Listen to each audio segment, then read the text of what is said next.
Ok, entonces aquí vamos a continuar con la segunda parte del video anterior en donde estábamos resolviendo un ejercicio en circuito mixto en serie y paralelo. Ahora lo que vamos a hacer es vamos a resolver el mismo ejercicio pero con una condición particular. Si se fijan, aquí en este recuadro azul tenemos una celda. Esta es la fuerza electromotriz o FEM, que dice que son 12 voltios, nos da el ejercicio. Pero acá tenemos un componente adicional que es una resistencia interna. Entonces la batería de acá está compuesta en este caso por una celda y por una resistencia interna. De tal manera que cuando no circula corriente por el circuito, el voltaje y la fuerza electromotriz o la FEM terminan siendo lo mismo. Eso fue en el caso anterior, ¿listo? Donde no se consideraba la resistencia interna.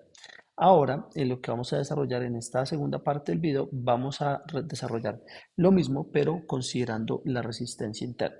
Entonces, primero, vamos a asumir que la resistencia interna tiene una resistencia, perdón, de 2 ohmios.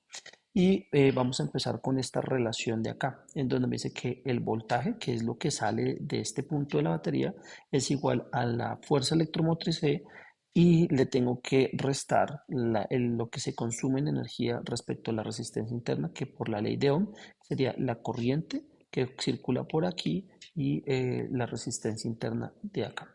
Entonces, basado en esto, la idea es calcular cuál es la resistencia, la corriente total del circuito, que sería el azul, que si reducimos todo el circuito C, pues sería la misma que pasa por toda esta resistencia equivalente. Entonces, ¿cómo hallamos en este caso con una resistencia interna la corriente total del circuito? Empezando por acá, entonces, ¿qué tenemos acá? Este voltaje, recuerden que el voltaje de acá es el voltaje que sale total de la fuente, ¿de acuerdo? Y la fuerza electromotriz es la de la celda que está dentro de la batería. Entonces, por la ley de Ohm, el voltaje de acá, ¿cierto? Que es este de acá, es igual a la corriente total que sale por el sistema por la resistencia equivalente. Esta R de acá es la resistencia equivalente, como fuera de la batería. ¿Listo? Entonces, esto es en el exterior de la batería y esto es lo que pasa al interior de la batería. Entonces, cuando tenemos aquí corriente por resistencia igual a la fuerza electromotriz menos la corriente por la resistencia interna, aquí simplemente hacemos las relaciones algebraicas básicas. Entonces, este lo paso aquí a sumar, aquí factorizo la corriente y luego la despejo y me queda que la corriente total es igual a los 12 voltios de la fuerza electromotriz dividido la resistencia equivalente que en el video anterior la hallamos, que nos había dado 6 ohmios. De tal manera que acá tenemos que la corriente total es de 3 medios, es decir, de 1.5 amperios. Entonces, mire, comparemos. En la sesión pasada, en el video pasado, la corriente total, cuando no se consideraba la resistencia interna, la corriente total del sistema nos había dado 2 amperios. Ahora, cuando se considera la resistencia interna, es decir, se gasta más energía, pues entonces tiene coherencia que la corriente total del sistema sea menor a los 2 amperios, en este caso 1.5. Con eso de acá, entonces podemos volver a retomar la ecuación que relaciona el voltaje con la fuerza electromotriz y aquí tenemos para poder hallar cuál es el voltaje total de este caso de la batería, que ya no sería equivalente a este de acá. En este ya no se cumpliría que el voltaje y la fuerza electromotriz son iguales. Esto se cumplía cuando la resistencia interna no se consideraba.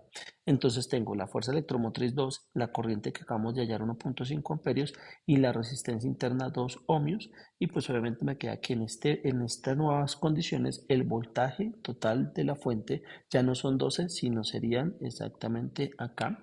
Podemos borrar este de acá y podemos decir que en este caso el voltaje total es igual a 9 voltios, ¿de acuerdo?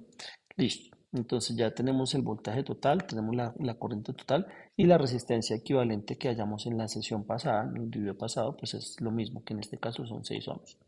Cuando ya tenemos esa corriente total, el voltaje total y la resistencia equivalente de este circuito, pues hacemos exactamente lo mismo. Entonces ahora nos remitimos al circuito anterior y lo que tenemos que ahora hallar es cuál es el voltaje de la resistencia 1 y me va a quedar la corriente total que hallamos, que es 1.5, la resistencia equivalente que ya la hallamos en el video anterior, que es 2 ohmios, y esto me queda que el voltaje aquí serían 3 voltios entre este de acá.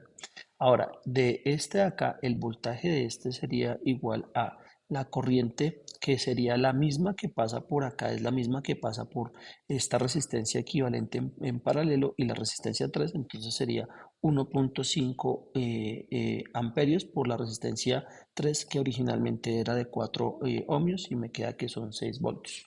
Y lo mismo, entonces acuérdense que aquí el voltaje de este más el voltaje de este me tiene que dar el voltaje total, que para este caso habíamos calculado que el voltaje total era igual a 9 voltios, ¿de acuerdo?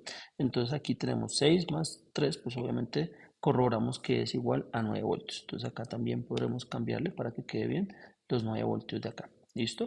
Y por último vamos a calcular cuál es la corriente que pasa por la resistencia 1 y la resistencia 2, pues para el caso en el que estamos tomando. Entonces por la ley de Ohm será el voltaje 1, resistencia 1, esto me da 0.75 y como la resistencia 2 para este ejemplo vale lo mismo, 4 ohmios, y pues el voltaje es igual para las dos, es decir, el voltaje de R1 y R2 es el mismo voltaje que hallamos para la resistencia en paralelo, que era 3.